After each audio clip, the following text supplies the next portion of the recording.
donc temps de passer à la deuxième thématique de discussion sur les enjeux éthiques réglementaires, ainsi que sur l'évaluation des technologies et traitements. Mais avant de le faire, il me fait vraiment un grand plaisir de présenter ma chère collègue, Dr. Diane Fournier. Donc, Diane a travaillé comme chercheur sur plusieurs procédés biotechnologiques, notamment à l'Institut national de recherche scientifique, l'École polytechnique fédérale de Lausanne et le Conseil national de recherche du Canada. Elle a joint les rangs d'Emma Québec en 2008 et elle met à profit son bagage scientifique au service des opérations du laboratoire de cellules souches, de la Foundation for the Accreditation of Cellular Therapy comme inspecteur, FACT, du Cord Blood Steering Committee de la World Marrow Donor Association et du comité des Serious Product Events and Adverse Reactions de cette même association. Donc, Diane, à toi l'honneur. Il faudrait que tu On enlèves... t'entend pas, Diane. Voilà. Et Mélanie, je suis en train de te remercier pour cette chaleureuse introduction. Merci bien. On va passer au panel thématique, le deuxième panel thématique de la journée, mais j'aimerais quand même revenir sur certains points qui ont été discutés ce matin. Pour moi, l'évidence même, c'était déjà gagné dans mon cœur que l'excellence de la science et du génie dans le domaine de la thérapie cellulaire était très, très présent, très vivant. Oui, ça prend plus de financement, ça c'est clair. Tout comme Mélanie, le concept d'intégration des expertises complémentaires m'interpelle vraiment. Puis c'est un peu vers ça que Suzy nous a amené avec l'entrevue avec Joy. C'est-à-dire, on sait maintenant aux États-Unis, autant qu'ici, à Emma Québec, il y a des ressources qui sont en place pour servir les chercheurs, les développeurs de produits, les manufacturiers de produits de thérapie cellulaire en dons et en produits de départ de qualité qui répond à la réglementation de Santé Canada. Donc, c'est important de souligner cette expertise-là. J'ajouterais un point aussi, c'est que tant du côté des registres américains, celui d'Emma Québec, le Canada, la sécurité du donneur est un concept qui est très important. Et on pourra éventuellement en rediscuter. Mais maintenant, on va parler des enjeux éthiques. D'enjeux réglementaires, puis enjeux, on peut dire considération, pas juste des enjeux, il y a des éléments facilitateurs dans ce contexte-là. Et aussi, on va parler d'évaluation des technologies et des traitements. On a la chance d'avoir 3 experts avec nous. Je les remercie vraiment chaleureusement. On a les docteurs Manzawati, Maude Dumont-Lagacé et on a aussi Mélanie Caron de l'INES. Si vous voulez bien, docteur Zawati, on va commencer avec vous et je vais vous présenter. Alors, docteur Zawati, vous êtes professeur agrégé à la Faculté de médecine et des sciences de la santé de l'Université McGill. Vous êtes directeur de recherche au Centre de génomique et politique du département de génétique humaine. Votre travail est vraiment interdisciplinaire et rassemble les perspectives du droit, de l'éthique, de la génomique et de la politique. Donc, complémentarité des expertises, vous êtes vraiment là. Vos recherches portent principalement sur les dimensions juridiques, éthiques et politiques de la recherche en santé et des soins cliniques, avec un accent particulier sur le partage de données, la gouvernance, la responsabilité professionnelle et l'utilisation de nouvelles technologies. Donc, Dr. Zawati, vous va nous parler de la charte, à moins que vous ayez changé d'idée, mais je pense que vous voulez nous parler de la charte pour la médecine régénérative. Je vous laisse la parole. Merci infiniment. J'espère que vous pouvez tous m'entendre.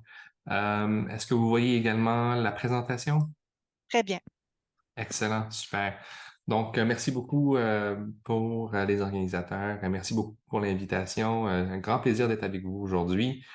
Donc, effectivement, j'aimerais ça vous parler un peu de la Charte pour la médecine régénératrice. Et ça, c'est un document qui a été développé par plusieurs experts chapeauté par le travail du professeur Barta Knoppers, que j'imagine plusieurs de membres de l'audience la connaissent.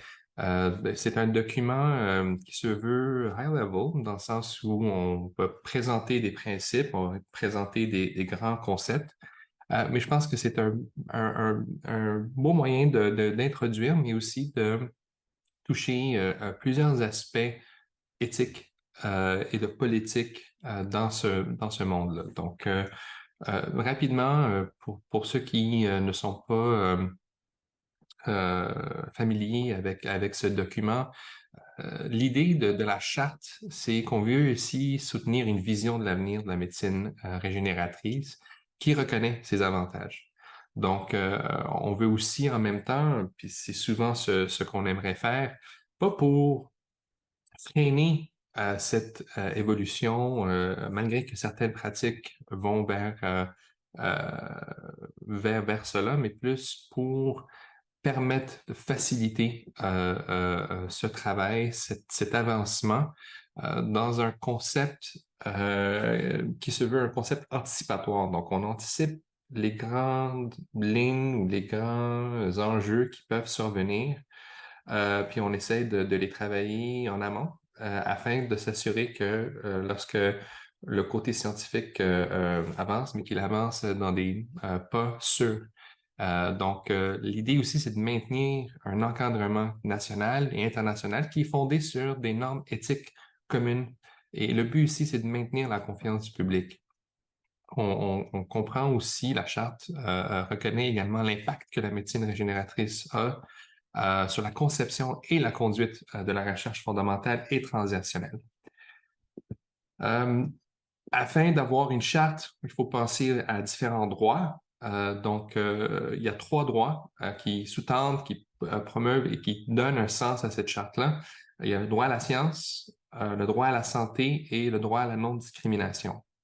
Donc, qu'est-ce qu'est le droit à la science? Mais ici, ça va comprendre la liberté et la rigueur de la recherche scientifique, le devoir de fournir un environnement qui est propice à une science qui est responsable et, en fait, le droit de chacun à bénéficier du progrès scientifique, qui est un droit humain reconnu internationalement. Donc, pas seulement, on parle ici de science, mais aussi un droit de bénéficier du progrès scientifique. Le droit à la santé ici exige que les services, les biens, les équipements de santé soient disponibles, accessibles et de bonne qualité. On veut s'assurer que le meilleur état de santé possible est progressivement atteint grâce au progrès de la recherche et de la pratique clinique. Le troisième droit, c'est le droit à la non-discrimination. Ici, on veut permettre à tous les êtres humains d'avoir un accès équitable aux services de santé préventifs et thérapeutiques. On a parlé de droit, maintenant on parle de principes et de procédures. Donc, il y a plusieurs obligations qui découlent de la charte qui vont, afin de faciliter un peu la compréhension, mais aussi l'implémentation, on va les regrouper en 3 grandes catégories de principes et de procédures qui vont permettre leur promotion et leur adoption. On va parler de la qualité, sécurité, on va parler de intégrité et responsabilité, on va parler de transparence et imputabilité. Donc, pour ce qui est de qualité et sécurité, l'idée ici, c'est de mettre en œuvre vraiment des mécanismes de sécurité et de surveillance et qui incluent aussi là, les thérapies non éprouvées. On veut garantir des processus continus et solides d'évaluation des risques et des bénéfices en tenant compte des risques et des bénéfices que la médecine régénératrice présente pour les individus, les communautés et les générations futures. On veut aussi prendre au sérieux la distinction entre la sécurité technique d'un produit ou d'un produit qui est thérapeutique, mais aussi ses implications plus larges pour le bien-être humain. Donc, il faut garder toujours en tête le fait qu'il y a une forme de réciprocité qui existe entre la relation chercheur et participant ou clinicien et patient. La réciprocité ici, c'est dans le sens où, surtout lorsqu'on parle de recherche, on veut toujours s'assurer que les grands principes de sécurité, le bien-être de la personne est toujours suivi dans tous les moments. C'est un des moyens de retour là, que fait un chercheur envers le participant. Intégrité, responsabilité, ici, on veut respecter la lettre et l'esprit des normes scientifiques et réglementaires internationales. On veut respecter les choix individuels en ce qui concerne la production et l'utilisation des cellules, organes et tissus. Donc, on ne veut pas réinventer la roue ici. Les mêmes processus en ce qui a trait au consentement, à l'information, le droit d'informer doit être suivi à la lettre. Fournir la preuve de la provenance scientifique et éthique de toutes les lignées cellulaires, organes ou tissus créés et utilisés dans les secteurs publics et privés. Un des grandes difficultés qu'on a ici au Canada, malheureusement, pas nécessairement dans les provinces, s'il y a un processus multicentrique, mais au niveau canadien, c'est lorsqu'on est dans un projet de recherche qui inclut plusieurs provinces, on se retrouve à soumettre plusieurs demandes éthiques. Et on appelle ça le multi-jurisdictional, donc le multijuridictionnel, là, si on le traduit. Et présentement, les mécanismes qui existent sont des mécanismes extrêmement laborieux. C'est malheureux parce que l'énoncé de politique des trois conseils prévoit plusieurs possibilités et plusieurs modèles qui vont venir faciliter et donner vraiment à la communauté de recherche quelque chose qui est déjà meilleur que le statu quo. Ça peut être une coordination beaucoup plus élevée entre les différents comités d'éthique lorsqu'une demande multisite est soumise pour faciliter un peu et coordonner les résultats, mais ça peut être aussi une délégation. Donc, les différents comités d'éthique dans les différents instituts vont déléguer des membres, puis ils vont se rencontrer ensemble pour prendre une décision commune, ou en fait de créer un comité national.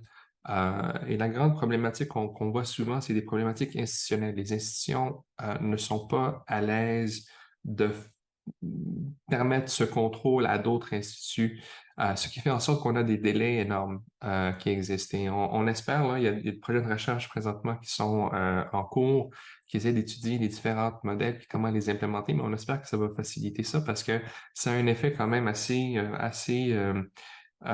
lourd pour la recherche. Transparence et imputabilité, c'est l'idée de participer de manière active et respectueuse au débat public sur la réglementation de la médecine régénératrice et des disciplines associées. Ça inclut là, au niveau de la transparence, d'éviter d'exagérer les avantages potentiels de la médecine régénératrice, tant pour les patients futurs que pour le grand public. C'est pas parce que ça se fait tout le temps, mais des fois, il faut s'assurer là, de nuancer les propos pour vraiment garder encore une fois cette confiance au niveau du public. Faciliter l'accès du public aux informations et concernant les résultats des essais cliniques en cours par le biais de registres internationaux. Il y a aussi plusieurs initiatives, soit aussi au niveau provincial, mais à d'autres niveaux là, pour vraiment faciliter ça. Donc, ça serait extrêmement important. Ça va permettre à d'autres chercheurs de pouvoir avoir l'information et de ne pas, encore une fois, là, réinventer la roue. Favoriser l'engagement et la participation du public et des patients au dialogue local, national et international. Ce qu'on fait aujourd'hui, c'est un exemple, je vous dirais, de l'idée de cette transparence-là. On discute de la science, mais on discute aussi de l'éthique et plus tard de d'autres domaines complémentaires. Promouvoir un examen éthique national et international permanent, une surveillance efficace et un accès équitable. On a parlé un peu de cet examen éthique, de cette évaluation éthique, là, si on veut le dire, si on veut vraiment la rendre efficace, c'est de penser à des moyens de nous permettre de mieux coordonner, surtout pour des projets d'envergure nationale. Puis s'engager, bien sûr, dans des pratiques scientifiques ouvertes. Reliés à ces travaux-là, tant au niveau des publications que des présentations. Donc, voilà. Merci. Si vous avez des questions, ça c'est le courriel, mais aussi le site du centre qui inclut la charte également et d'autres ressources d'intérêt. Merci. Merci beaucoup, Man. On prendra les questions à la fin des 3 présentations. J'ai oublié de dire que j'aimerais solliciter les panélistes de ce matin qui nous ont précédés, il y avait des questions éthiques vraiment brûlantes à discuter et ceux qui nous suivront aussi pour participer au partage de leurs questions dans la boîte. Et aussi, je sollicite les participants, donc préparez vos questions. On va passer à la deuxième présentation qui vient de Maude Dumont-Lagacé. Donc, bonjour Maude. Docteur Dumont-Lagacé est cofondatrice de Pursing Star Technologies. C'est une société qui offre des services en rédaction médicale et stratégie réglementaire pour le développement pharmaceutique. Maude se spécialise en développement de médicaments, en thérapie cellulaire, en immunologie, en sciences des données et en bioinformatique. Maude, tu vas nous parler des défis réglementaires en thérapie cellulaire, bien sûr. Alors, je te laisse la parole. Merci beaucoup, Diane. Tout d'abord, merci beaucoup. Ça va, vous m'entendez bien? Très bien. Super. Merci beaucoup aux organisateurs du symposium de m'avoir invité. C'est vraiment très apprécié. Donc, Diane m'a déjà présenté. Je suis Maude Dumont-Lagacé, fondatrice de Piercing Star Technologies. On peut passer directement à la prochaine slide. Merci beaucoup. Donc, aujourd'hui, je vais vous parler des particularités de l'approche réglementaire pour les médicaments vivants et vous donner quelques outils et conseils pour vous guider dans ce développement-là qui est clairement pas évident. Donc, comme vous savez probablement, le développement de médicaments se divise en 3 volets majeurs. L'aspect préclinique, la production du médicament et la recherche clinique en soi. Les 3 volets doivent être adressés dès l'initiation des essais cliniques et constituent aussi les 3 sections majeures d'une demande d'approbation de médicaments. Dans un contexte de thérapie cellulaire, on va adapter les 3 volets afin de bien refléter le contexte du médicament vivant. Donc, si on prend par exemple l'exemple du développement préclinique, les études de métabolisme et d'excrétion ne peuvent pas être effectuées comme on le ferait pour une petite molécule avec une thérapie cellulaire, parce que les cellules n'auront pas les mêmes comportements in vivo après l'infusion. Donc, si on prend l'exemple des CAR T-cells, les cellules vont proliférer in vivo et cette prolifération pourrait être associée au mécanisme d'action des CAR T-cells. Donc, il sera important, par exemple, dans ce cas-là, de développer une méthodologie permettant de mesurer la prolifération des CAR T-cells chez les patients afin d'étudier la corrélation entre la prolifération cellulaire des CAR T-cells et l'effet clinique de l'élimination tumorale. Un autre aspect très important des thérapies cellulaires est d'adresser avec attention le potentiel de carcinogénicité et la stabilité génomique des cellules qui sont manipulées en culture, en laboratoire. Le risque tumoral est un risque qui est difficile à mesurer dans un contexte d'essai clinique, qui se déroule habituellement sur une période de temps limitée. Et c'est donc un aspect sur lequel les autorités réglementaires vont insister. Donc, en résumé, la stratégie de développement d'un médicament vivant doit vraiment s'adapter autour du mécanisme d'action et de l'effet visé par la thérapie cellulaire.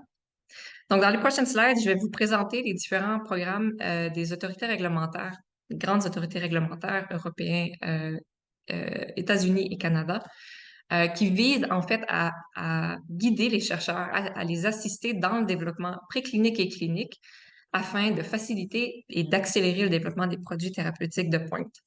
Leur but, c'est vraiment de donner des conseils afin de ne pas perdre de temps dans des expériences qui seraient peut-être pas utiles, mais aussi de s'assurer que les données qui sont nécessaires pour démontrer l'innocuité, la sécurité du médicament et la robustesse, par exemple, du processus de manufacture sont présentes dans le dossier de soumission.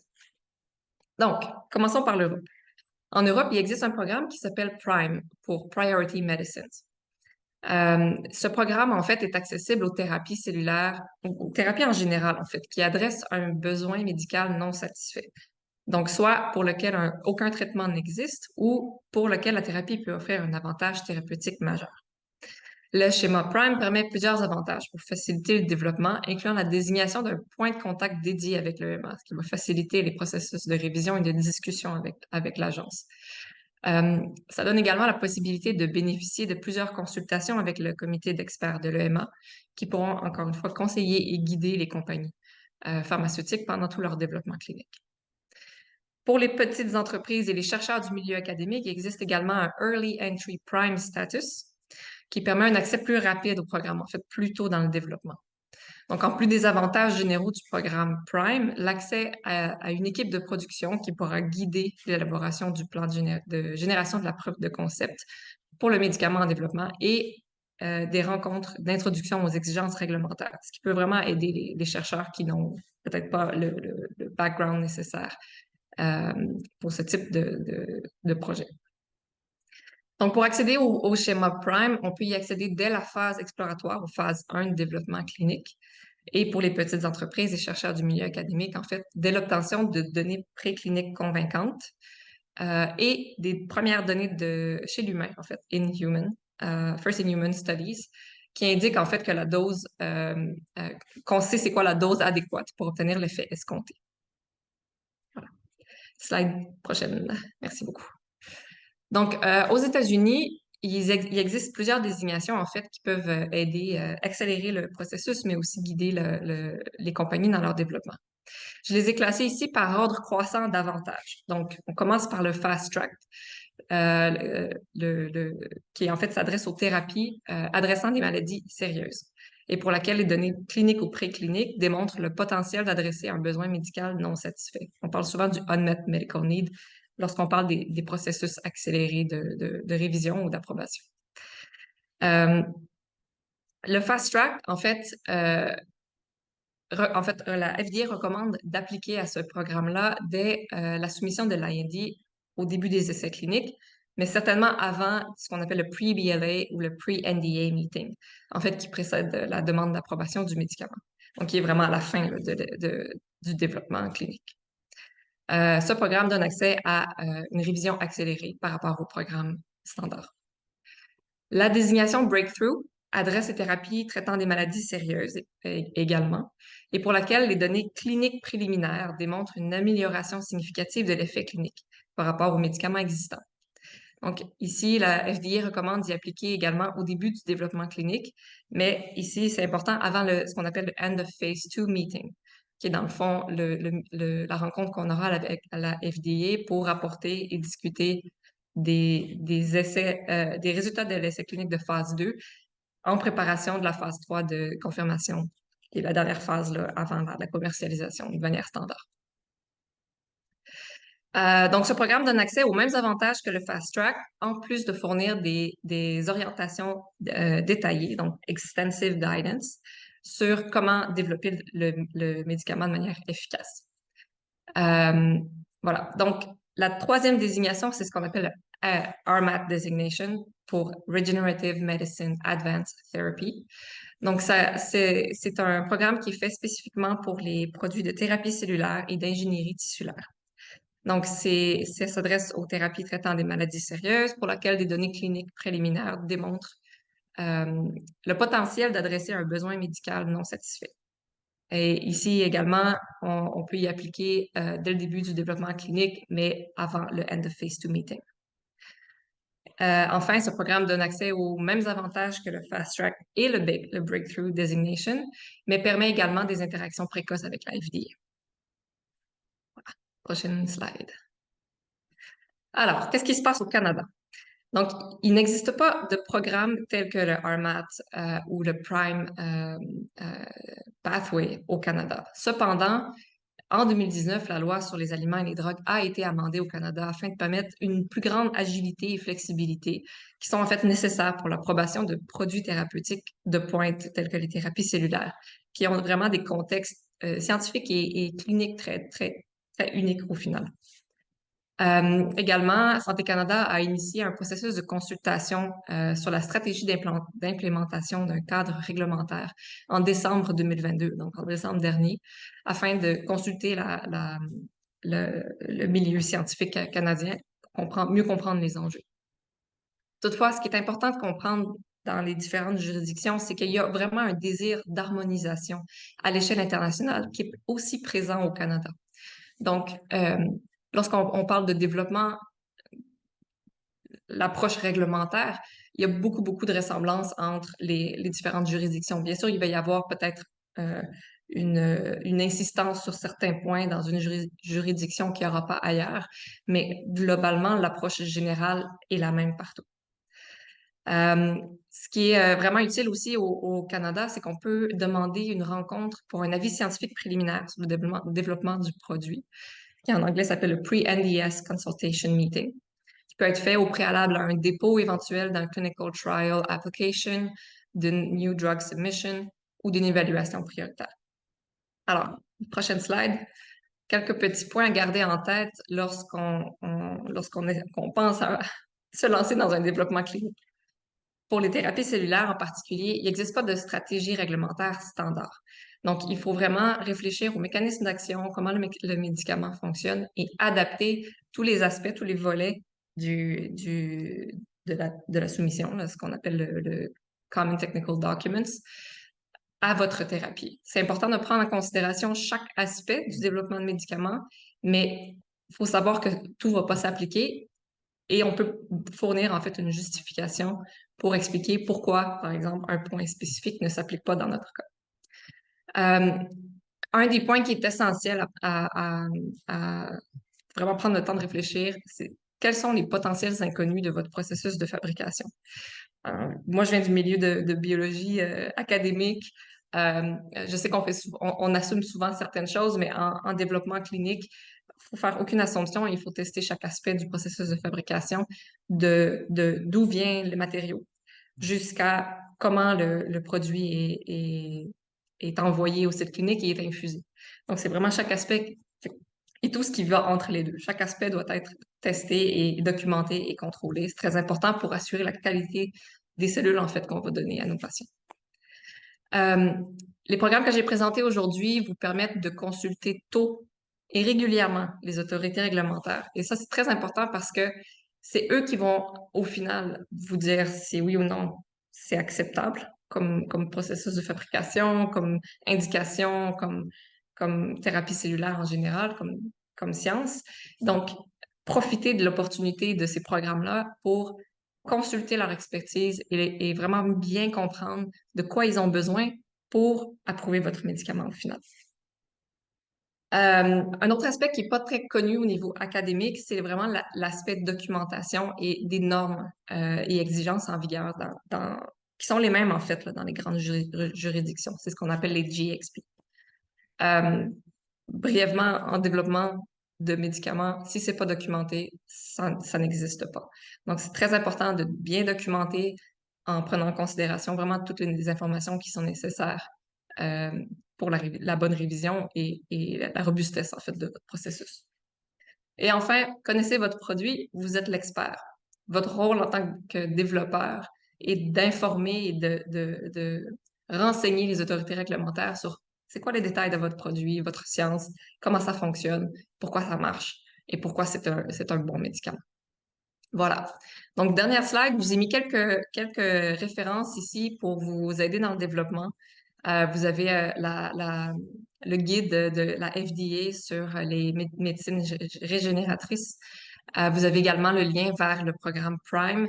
Puis, j'ai inclus 2 liens là, de Santé Canada sur les démarches qui sont en cours pour mettre à jour l'aspect réglementaire au Canada par rapport aux thérapies cellulaires. Donc, si vous voulez me contacter également, vous avez mes informations ici. Ça va me faire plaisir d'engager une discussion avec vous. Merci beaucoup. Merci beaucoup, Maude, pour les explications. On attendra à la fin pour les questions. J'aimerais toutefois faire un complément par rapport à qu'est-ce que tu as présenté parce que oui, par rapport au contexte global de la réglementation ou des requis réglementaires, tu parlais de GXP. Oui, quand ces produits-là seront fabriqués puis seront administrés à des patients, il va falloir se conformer aux requis réglementaires, la loi Santé Canada, mais il y a aussi dans le contexte de la thérapie cellulaire les accréditations, comme l'accréditation de la Foundation for the Accreditation of Cellular Therapy, la FACT, et les gens qui travaillent avec cette accréditation-là sont d'accord pour dire qu'elles sont vraiment importantes pour le bénéfice ultime des patients, hein. On parle de la qualité pour les patients. Et puis,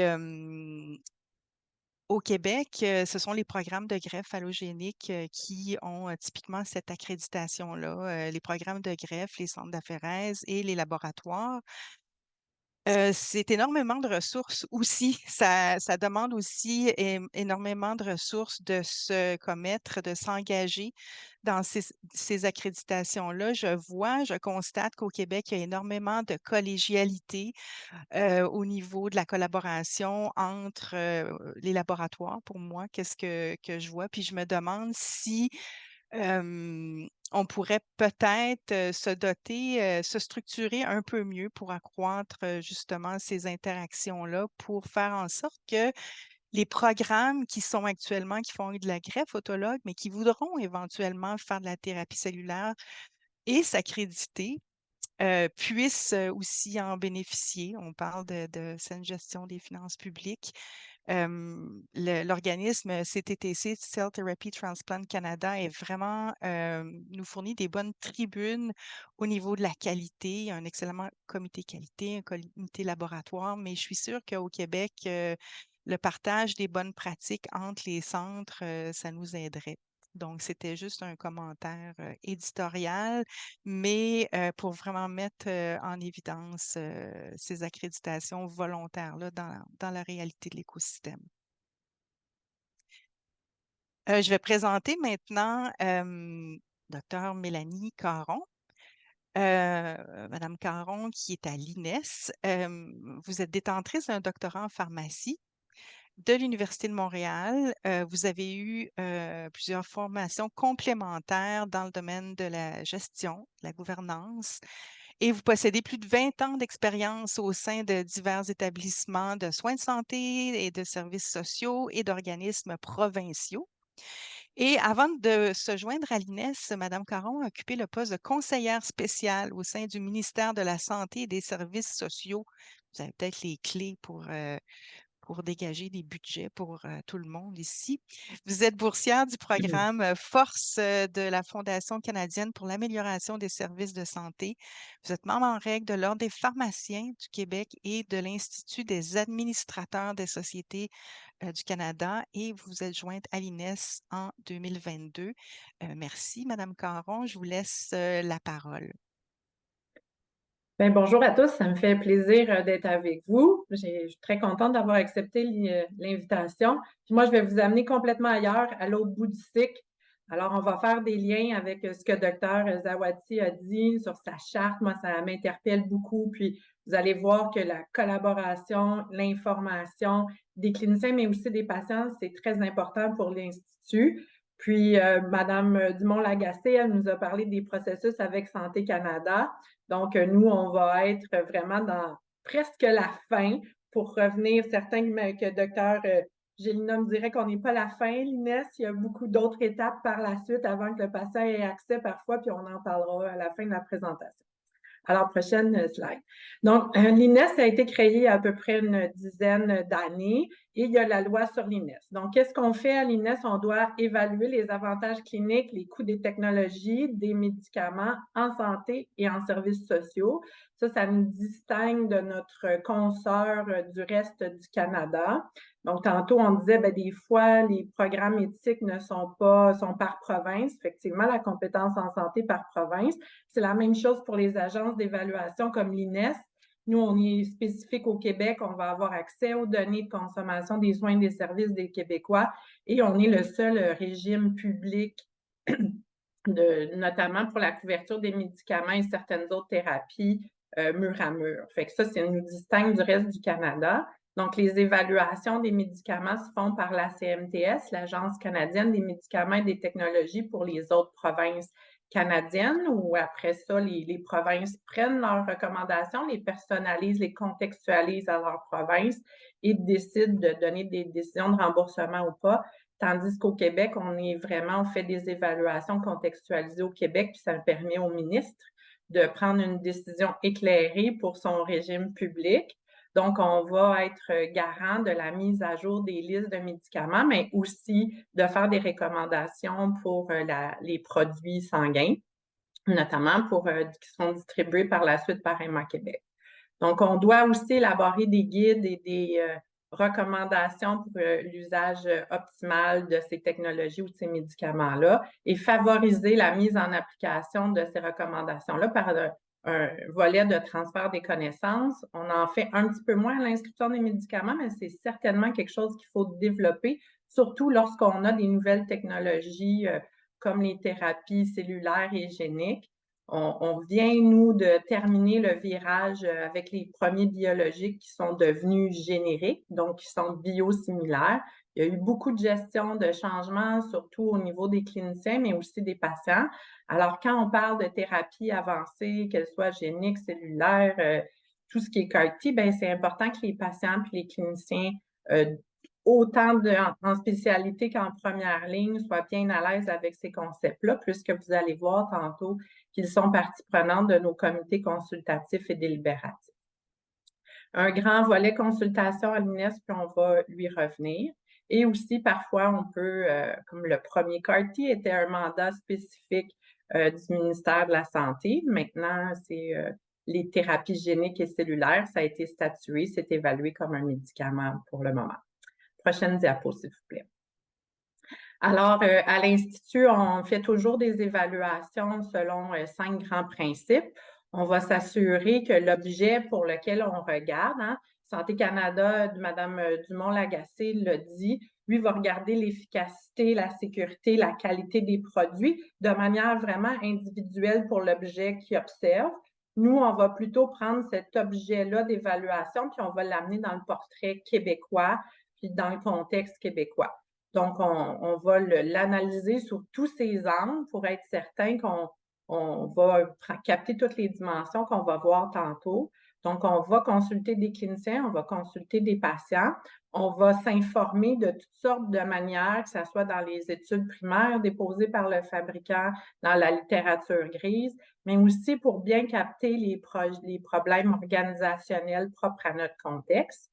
Tous nos objets vont faire l'objet d'une délibération multidimensionnelle et on se doit de produire par la suite des recommandations justes et raisonnables et porteurs de valeur pour le régime québécois qui est, je vous le rappelle, particulier.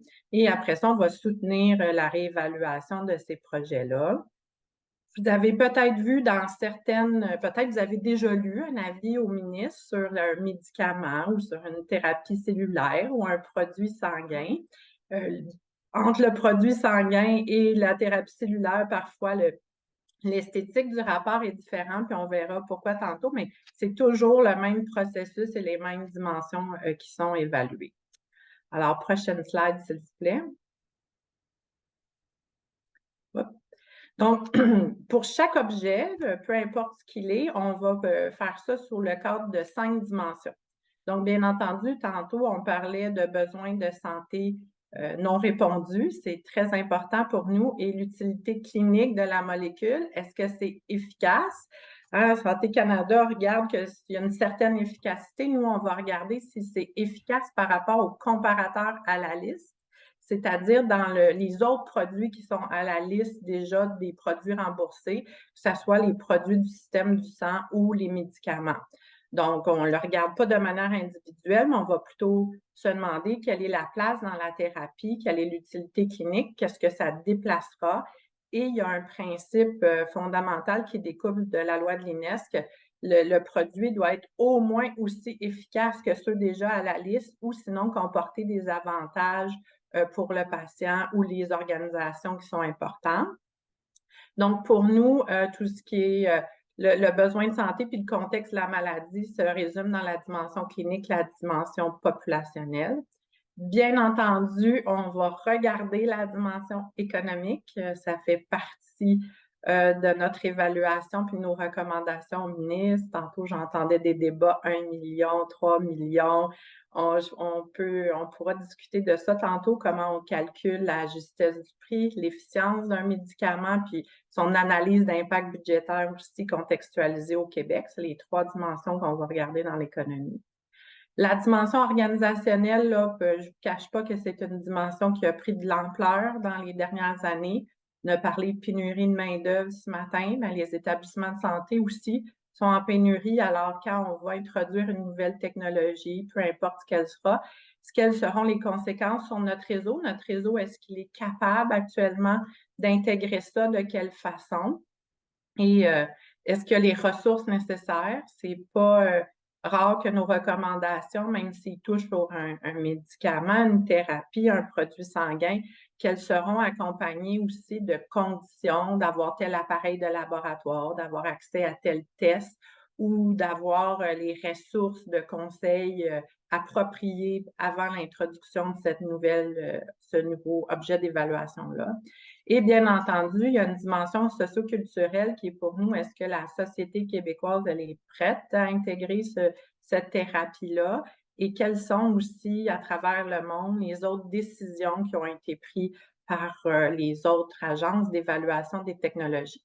Donc, il y a vraiment le réglementaire qui est Santé Canada et nous, on est la partie évaluative par la suite.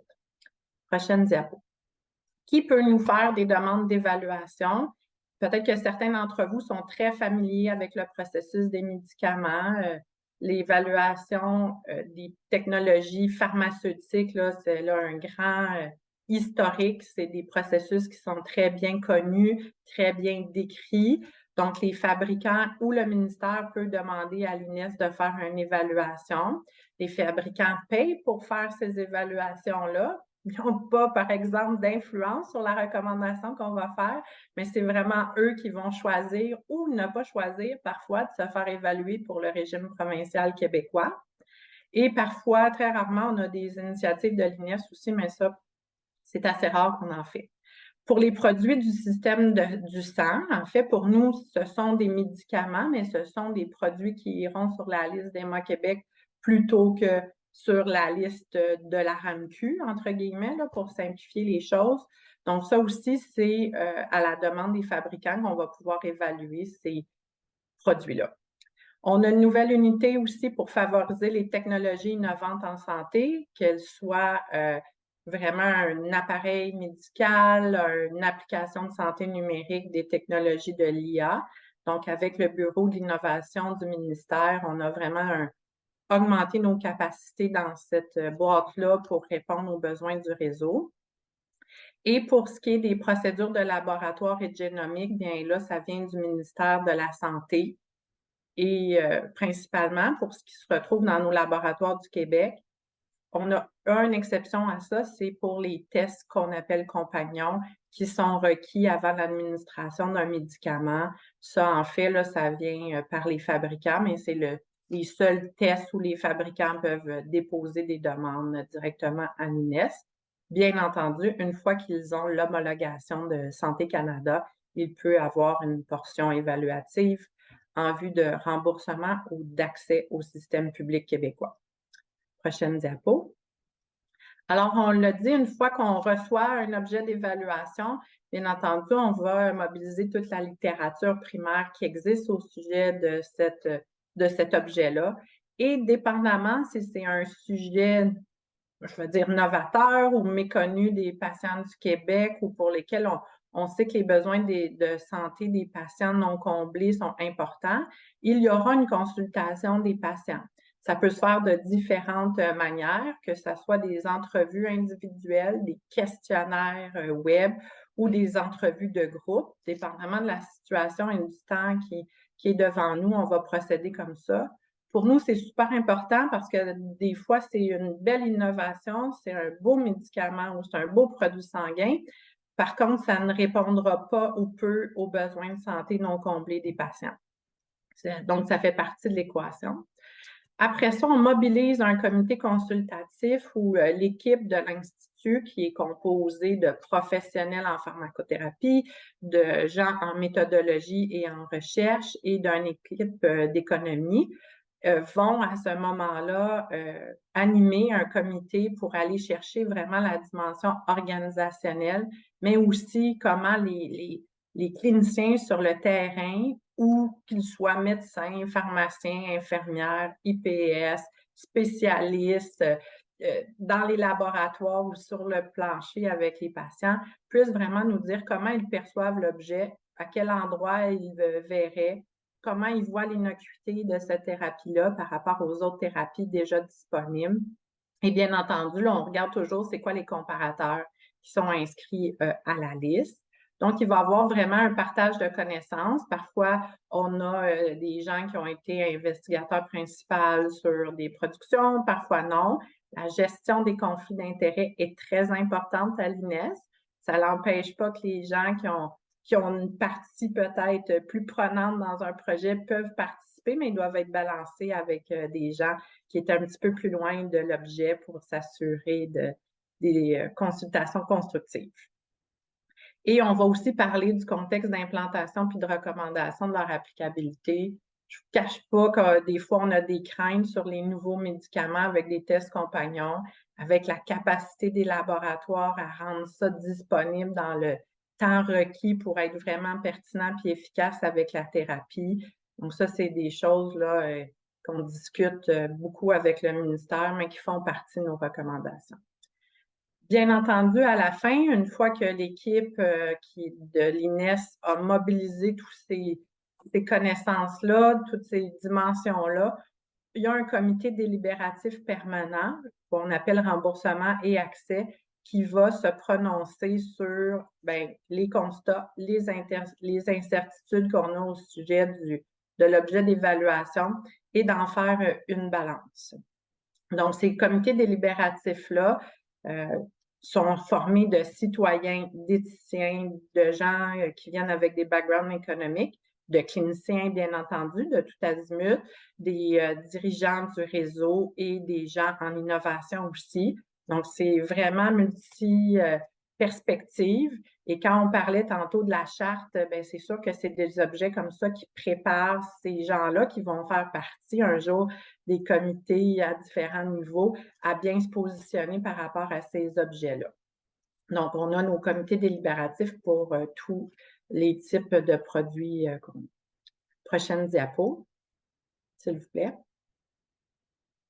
Donc, en résumé, que ce soit pour un médicament, une thérapie avancée, un produit du système du sang, il y a toujours une délibération qui est faite par cette entité neutre-là, qui ne sont pas payés par l'INES, qui ne sont pas des employés de l'INES, mais qui doivent poser un jugement de valeur pour faire une recommandation au ministre juste, raisonnable et équitable en fonction du réseau public québécois.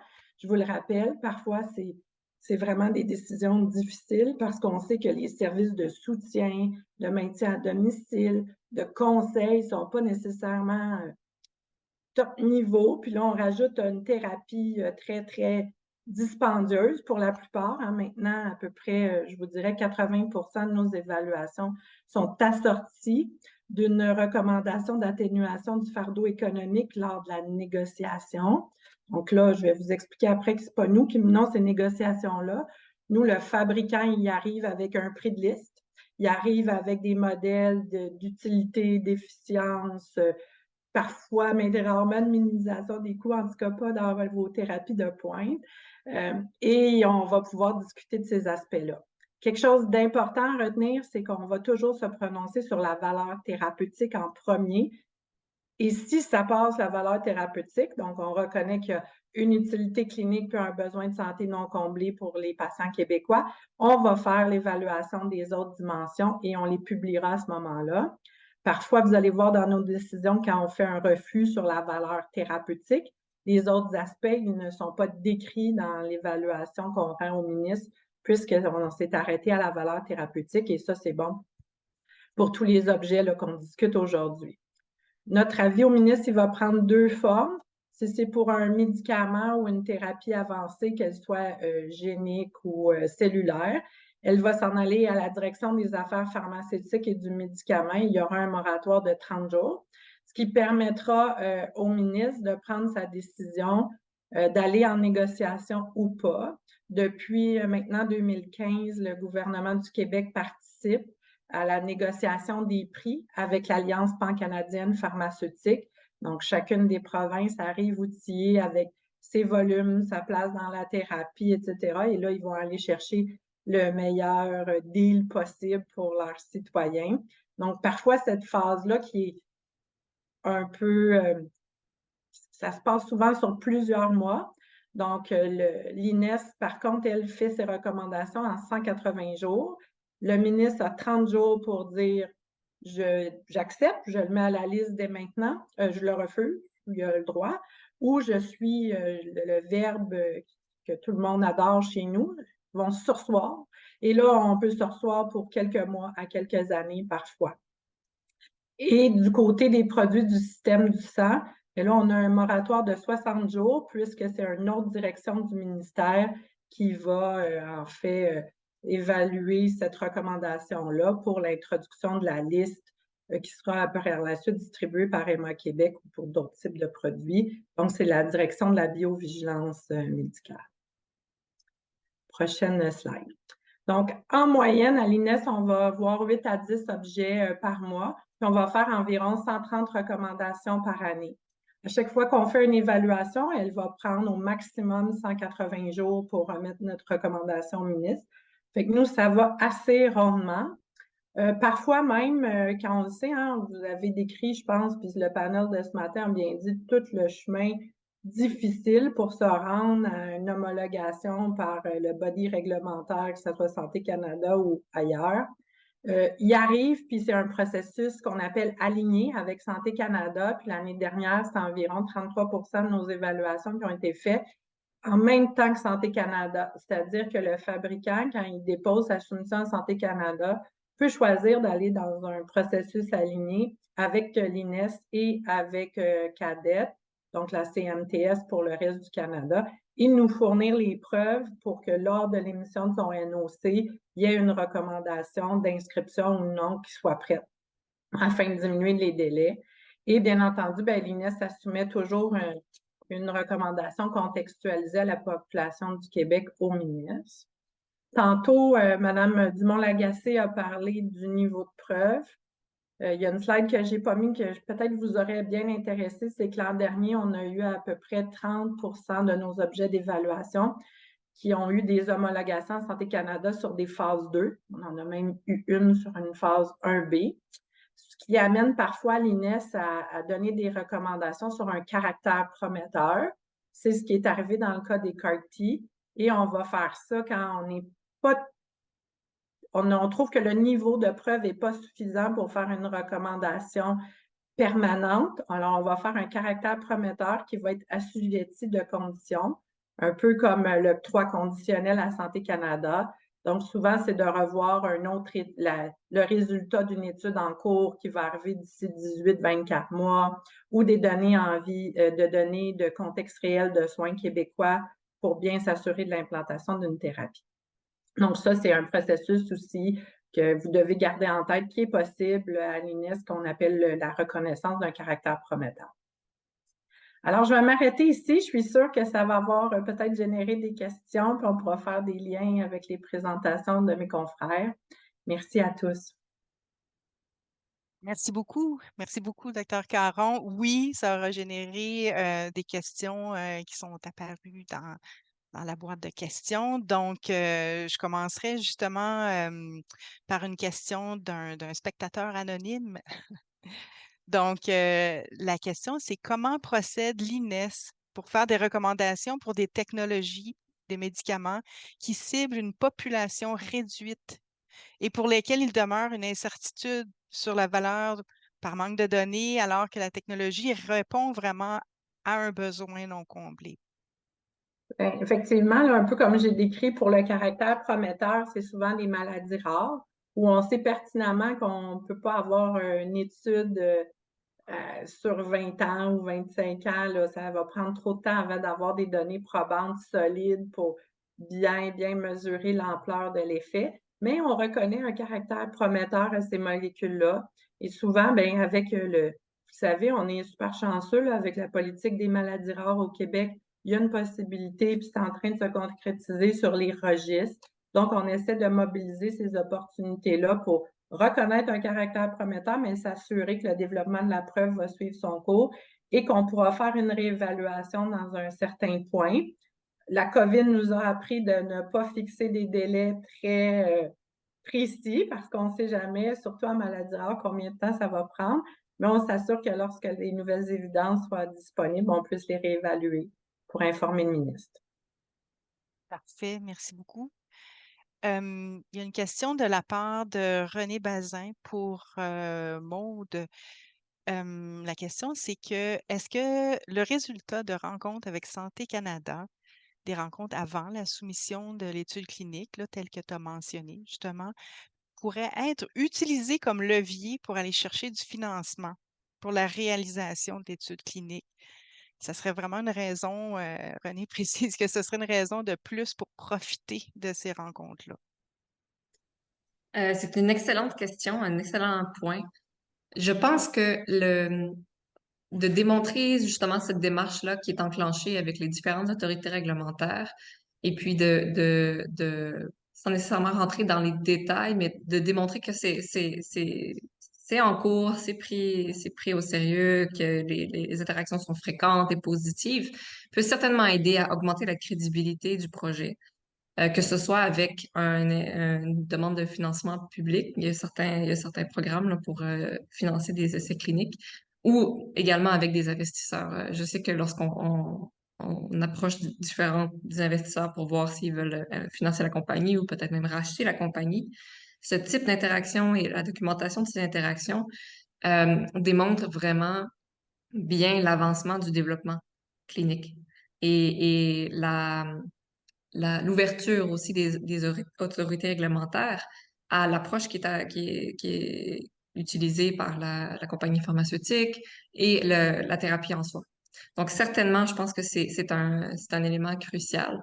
L'autre truc que je rajouterais aussi, c'est que on a entendu beaucoup dans la session précédente parler euh, de façon de développer de manière la plus efficace possible la thérapie. Pour moi, cette interaction-là avec les autorités réglementaires, c'est la meilleure façon de savoir qu'est-ce qui va être le plus efficace, quoi. Donc, autant aller chercher du nouveau financement, mais aussi bien utiliser le financement qu'on a actuellement. Je pense que dans les deux cas, cet aspect-là est vraiment clé, là. Parfait, merci. J'enchaînerai avec une autre question pour toi, Maude. Les organismes réglementaires font vraiment valoir un principe directeur que tu expliquais là, pour les produits de thérapie thérapeutique de pointe, là, l'agilité puis la flexibilité. Est-ce que dans le parcours, tu as travaillé beaucoup dans le parcours réglementaire du produit de centre cordon expansionné de Excelterra. Est-ce que tu peux nous dire si tu vois cette agilité-là, cette flexibilité-là ou cette gestion basée sur l'analyse de risque? J'aimerais ça t'entendre. Oui. Puis si tu veux décrire un peu le produit, où il est rendu dans son développement et nous dire comment tu vis ça au point de vue de la flexibilité et de cette agilité-là mis de l'avant. Super. Donc, je pense que c'est absolument nécessaire de la part des autorités réglementaires, mais aussi des compagnies pharmaceutiques d'avoir cette adaptabilité. Parce qu'on parle de produits qui sont vraiment différents de petites molécules. Comme je parlais au début, là, lorsqu'on parlait du développement préclinique, c'est le cas pour tous les aspects du développement d'un produit cellulaire ou d'un tissu ingénieré dans un laboratoire. Donc, il y a l'aspect, ce qu'on appelle le risk-based approach. Donc, il y a possibilité d'utiliser des risk assessments dans plusieurs aspects, au niveau du manufacture ou du niveau par exemple, mais c'est beaucoup au niveau du manufacturing. On parle par exemple de extractable leachables, comment on s'assure que notre façon de délivrer le produit est sécuritaire. Donc, il y a le risk-based approach qui peut être utilisé dans plusieurs aspects du développement, mais il y a aussi le fait que, par exemple, ça va être important lorsqu'on fait, par exemple, la rédaction des Common Technical Documents, de mentionner que chaque aspect standard du développement clinique a été réfléchi et de fournir les justifications pour lesquelles, par exemple, un certain aspect ne s'applique pas dans le cadre du médicament pour lequel on est en train de soumettre une application. Donc, d'un point de vue, c'est ça, développement clinique, il y a une agilité qui est claire au niveau du développement. Puis, il faut garder ça en tête là, lorsqu'on fait notre stratégie de développement global. Je reviens à mon point de tout à l'heure. Je pense que c'est aussi euh, c'est une bonne chose qu'il y ait cette agilité-là, mais c'est aussi nécessaire d'aller le plus tôt possible consulter les autorités réglementaires pour vraiment qu'on se mette d'accord avec eux sur où est-ce qu'on peut être agile et flexible et où est-ce que non, faut absolument tester ça parce que c'est un aspect crucial, tu sais. Oui. Puis c'est sûrement des principes à l'INES qui doivent être mis en place. Puis tu sais, le produit de sang de cordon expansionné d'Exaltera a une grande sœur, hein, le produit de Gamida, qui a été approuvé par la FDA en avril dernier. Est-ce que quand on arrive avec un produit similaire, je comprends que c'est pas le même produit, la façon de le fabriquer n'est pas la même. Je pense que les indications sont un peu différentes, puis les effets thérapeutiques sont différents, mais on parle quand même d'un produit qui se ressemble. Est-ce que tu sens que tu arrives dans un Donc, sentier déjà un peu tracé ou c'est pas? ça. C'est ça. Donc, il y a des aspects positifs et des aspects, disons, un petit peu plus challengeants lorsqu'il existe effectivement un autre type de produit qui pourrait compétitionner là, avec ce qu'on est en train de développer. Juste pour répondre à ta question tout à l'heure, Diane, etc., en fait, est en train, et maintenant sa société fille Cordex Biologics, est en phase 2 de développement clinique. Donc, on est en train de compléter là, des phases 2 au Canada et aux États-Unis. Puis, on est en discussion avec des autorités réglementaires pour une soumission accélérée en Europe. Donc, c'est un processus qui est en cours. Par rapport à Gamida, avec leurs produits, effectivement, l'indication est un peu différente.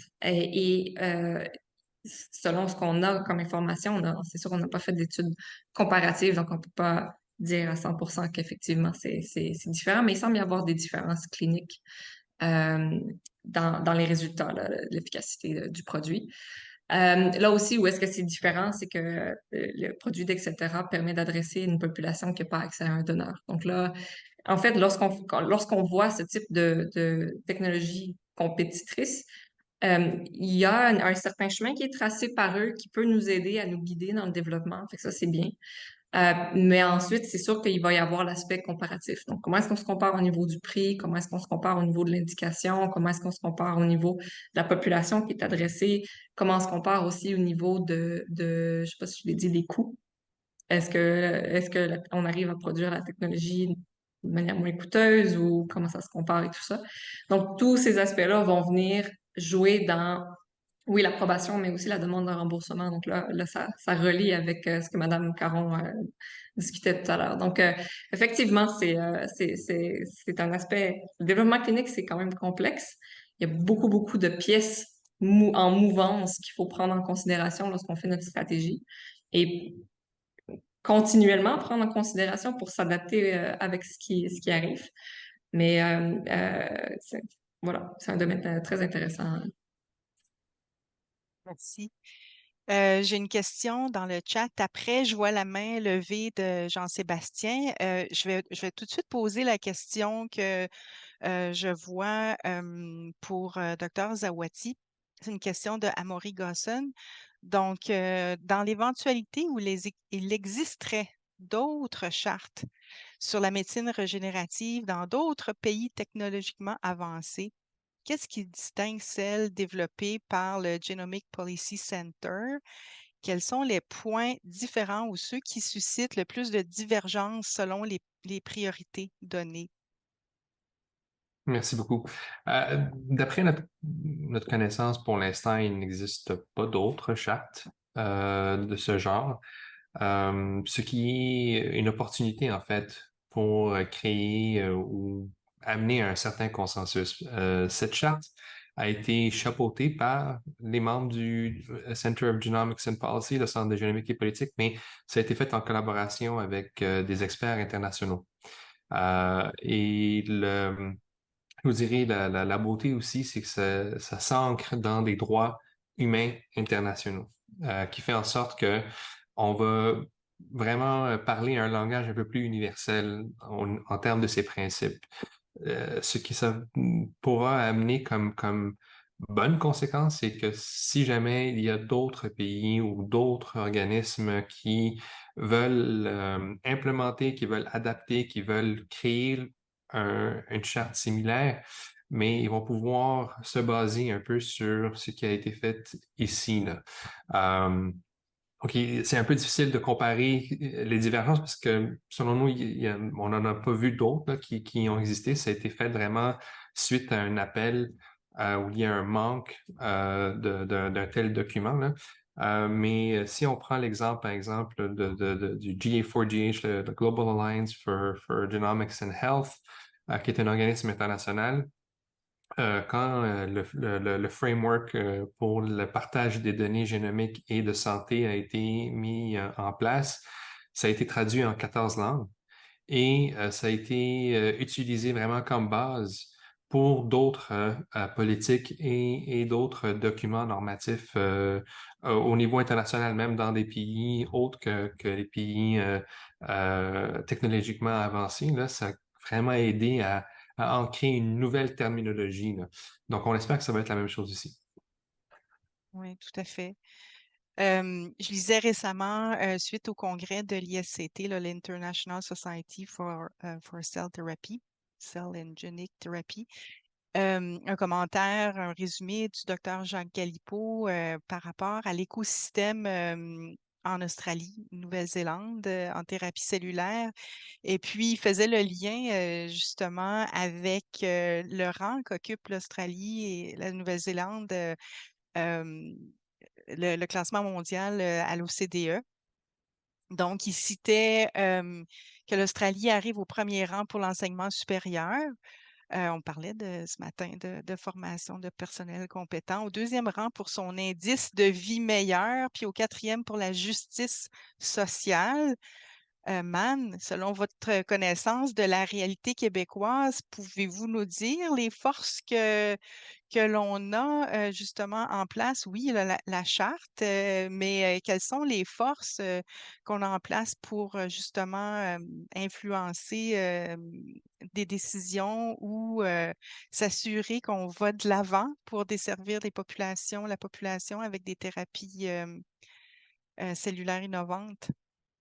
Puis à l'inverse, Ouais. peut-être que vous auriez peut-être le goût de parler plutôt des enjeux prioritaires qu'on peut identifier.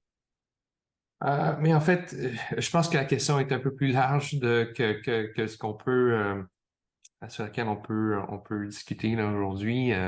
Moi, je vous dirais, certainement, vous avez des experts qui sont beaucoup plus connaissants que moi là, au niveau des forces de notre communauté de recherche et notre communauté clinique ici, là. Mais moi, je pense un des points forts qui nous aide, surtout lorsqu'on pense à des questions comme les enjeux éthiques, les enjeux politiques, c'est l'interdisciplinarité qu'on a ici et la diversité qu'on a ici au Québec. Je pense que ça, c'est des points extrêmement forts qui font en sorte que lorsqu'on se présente et lorsqu'on a des discussions avec des collègues, soit au niveau canadien, soit au niveau international, c'est pas comme si on parlait une différente langue, là. On est vraiment dans une position de force à ce stade-ci parce qu'on a cette capacité là, d'engagement. Je vous dirais ça, c'est vraiment si on se concentre sur le côté éthique, le côté politique et le développement de ces éléments-là, on a ces deux points-là, mais on a aussi l'expertise ici. On voit pas ça nécessairement dans toutes les différentes juridictions ou dans tous les différents pays. Les questions d'ordre éthique sont souvent présentées de manière très théorique et abstraite, où ça va vraiment complètement à l'envers, au bout du spectrum, lorsqu'on pense seulement de côté législatif, qui peut être réducteur, mais qui peut aussi créer des difficultés là, en termes d'innovation. Donc, je pense que la beauté du Québec, c'est qu'on a puis le Canada aussi, mais au Québec surtout, là, on a des équipes qui sont très expertes dans ces domaines-là et qui voient ça non seulement dans un point de vue local, national, mais aussi à l'international, comment on peut être interopérable à ce niveau-là. C'est bon, merci beaucoup. Jean-Sébastien, ta main, avant qu'elle soit, je te laisse la parole. Oui, avant qu'elle crampe. Merci beaucoup pour vos présentations. On voit quand même que le modèle s'est développé autour du médicament, que ce soit en éthique, en réglementation ou en remboursement. C'est assez clair que c'est le médicament selon le schéma de développement pharmaceutique standard, avec quelques aménagements qui arrivent ici et là, puis bon, une adaptabilité à un monde nouveau.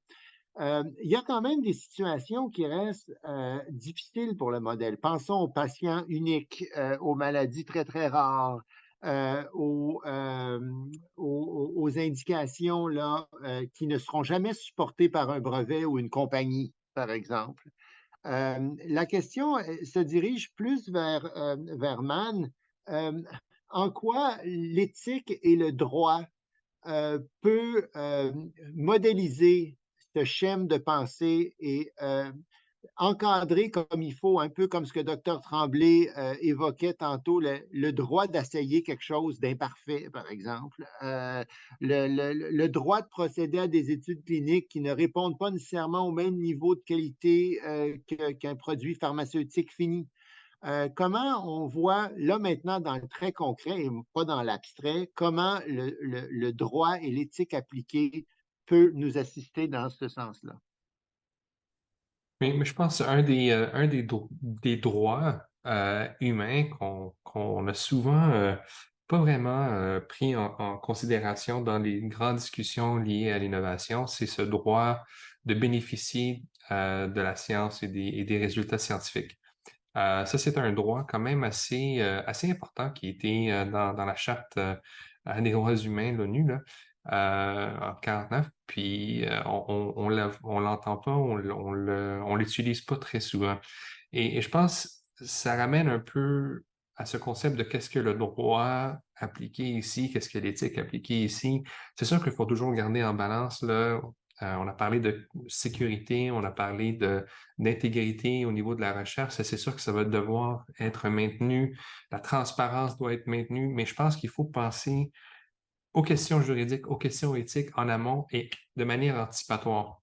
Je pense que si ce soit pour les comités d'éthique de la recherche, que ce soit pour les organismes réglementaires, la capacité de présenter un portrait quand même assez